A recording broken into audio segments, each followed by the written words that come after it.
Oi pessoal, bem-vindos a mais uma aula.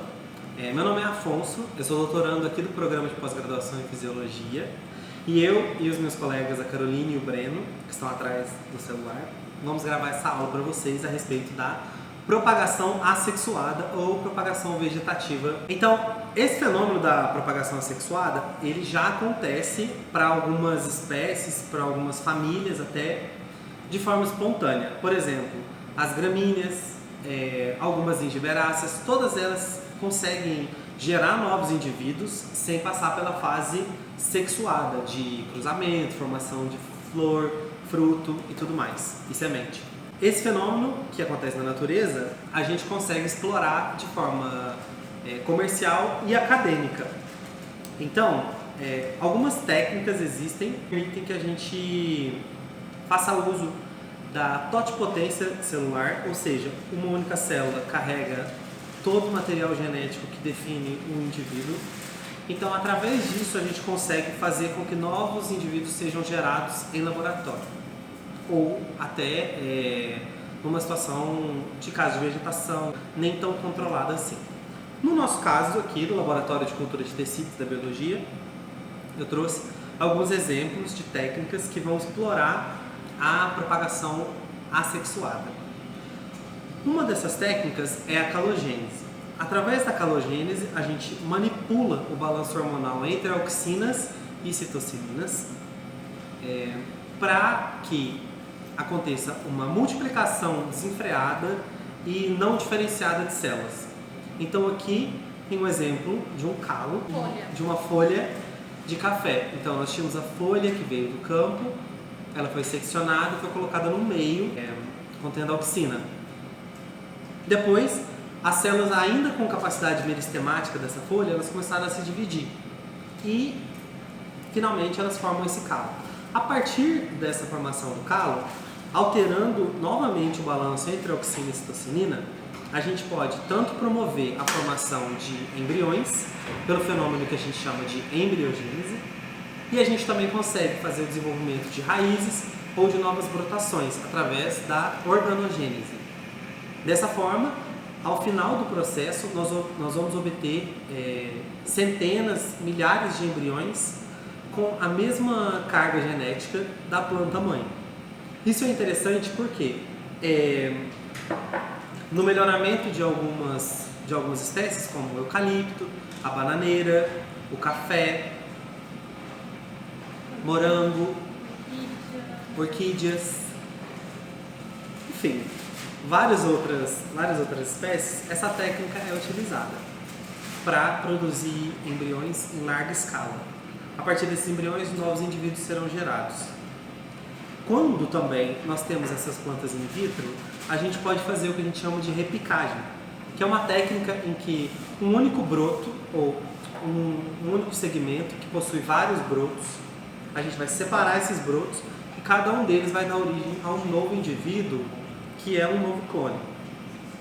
Por exemplo, aqui a gente tem orquídeas e micônia. Todas elas, se eu individualizasse cada um desses brotinhos pequenininhos que eu tenho aqui, eu teria novos indivíduos que conservam a característica de interesse da planta-mãe. Então é muito fácil produzir em larga escala ou reproduzir em larga escala as características de uma única planta que se sobressai com relação às outras. Ao final do processo in vitro, de propagação in vitro, a gente aclimatiza as plantas, ou seja, a gente passa elas por uma condição menos controlada, visando rustificar esse indivíduo. Aqui a gente tem plantas de gabiroba, que é uma frutífera do cerrado, que já estão aclimatizadas. Então, esses indivíduos que vieram de uma propagação bem parecida com essa micônia, foram individualizados in vitro, depois eles sofreram o processo de enraizamento através do tratamento com auxinas e deram origem a novos indivíduos agora que estão prontos para seguir nas etapas de rustificação até que eles estivessem, por exemplo, aptos a irem para o campo. Então, todo esse processo acontece de forma laboratorial, está passível a um estudo a nível de pesquisa para a gente descobrir qual é a melhor forma ou qual é o melhor protocolo para que cada espécie ou cada cultivar ou cada híbrido, seja lá como for, consiga se estabelecer e a gente consiga chegar nesse resultado que vai levar uma planta para o campo. A propagação vegetativa já é usada em escala comercial para diversas culturas, como eu citei, a banana, a batata, o morango, o melão, o pêssego, enfim, diversas outras. Vocês jogam no Google aí e descobrem. Bom, mas além da propagação que é feita no laboratório, também existe uma outra técnica que permite uma reprodução assexuada a nível comercial e que é muito explorada para alguns tipos de plantas. É a estaquia. Vocês provavelmente já devem ter visto as suculentas, e nas suculentas, a gente, em várias delas, a gente faz a estaquia justamente para propagar uma planta. Então, um ramo, ele é dotado de diversas gemas axilares. Normalmente, quando a gente tem a inserção de uma nova folha, a gente vai ter uma gema. Então, tem uma pequena protuberância aqui, que é uma gema axilar. Essa gema, quando a gente tem a quebra de dormência, é nesse lugar que vão surgir novos ramos. Então, a partir dessa gema, uma estaca vai conseguir ter a sua brotação para gerar um novo indivíduo. É muito simples. Então, quando a gente vai fazer uma estaquia, a gente, o produtor do viveiro, ele vai cortar um segmento que contenha uma ou mais gemas. Esse segmento normalmente vai receber um tratamento com oxina, ou quando a gente vai fazer em casa uma muda, sei lá, de manjericão ou de qualquer coisa, a gente simplesmente coloca na água, porque algumas plantas têm essa capacidade de enraizar por si só. Sei lá, a espada de São Jorge, por exemplo. Então, a partir do momento, o hibisco, que é essa planta ornamental que eu trouxe para exemplificar, ela também tem essa característica. O fato de estar dentro da água, só nessa condição de água e hidratação, faz com que ela consiga criar raízes e estabelecer uma nova planta. Então, assim se faz a estaquia. Uma outra técnica que parte desse princípio é a enxertia. Mas a enxertia, nesse caso, a gente tem a união de dois materiais genéticos diferentes.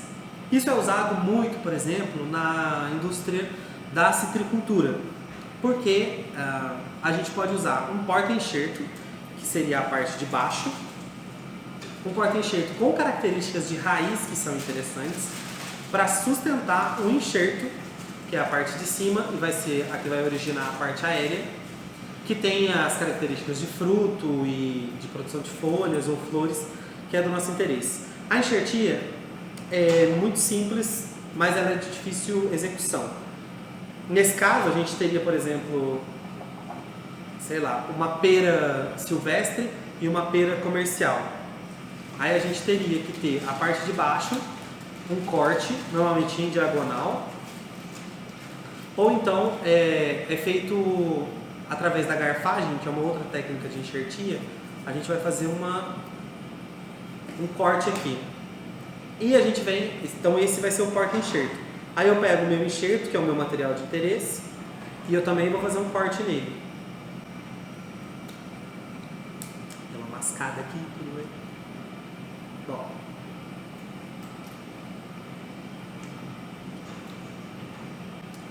Só para demonstrar mesmo, porque eu tenho zero prática nisso. Mas nesse caso a gente colocaria esses dois materiais aqui juntos, com os seus tecidos condutores, nesse caso o câmbio, se tocando dessas duas plantas. Aí ele vem e amarra aqui com uma fita, com plástico, uma sacola. Tem plásticos específicos para enxertia, que são vendidos comercialmente. E daí essa vai dar origem a uma nova muda. Aqui a parte de baixo, porta-enxerto, vai dar origem à raiz, e aqui o enxerto vai dar origem à parte aérea. Então a gente tem uma planta que tem dois materiais genéticos diferentes. E nesse caso a gente não quer que o enxerto desenvolva a parte aérea, que o porta-enxerto desenvolva a parte aérea, só o enxerto vai desenvolver essa competência. Isso foi muito utilizado, por exemplo, antigamente tinha umas doenças de solo, de citros, que os materiais genéticos não conseguiam suportar. Então essa técnica passou a ser usada justamente para permitir o cultivo desses materiais. Se vocês tiverem alguma dúvida, não hesitem em perguntar para o Diogo, porque eu não sou eu que vou responder. Mas nós estamos abertos ao que vocês precisarem aqui no Laboratório de Cultura de Tecidos, tá bom?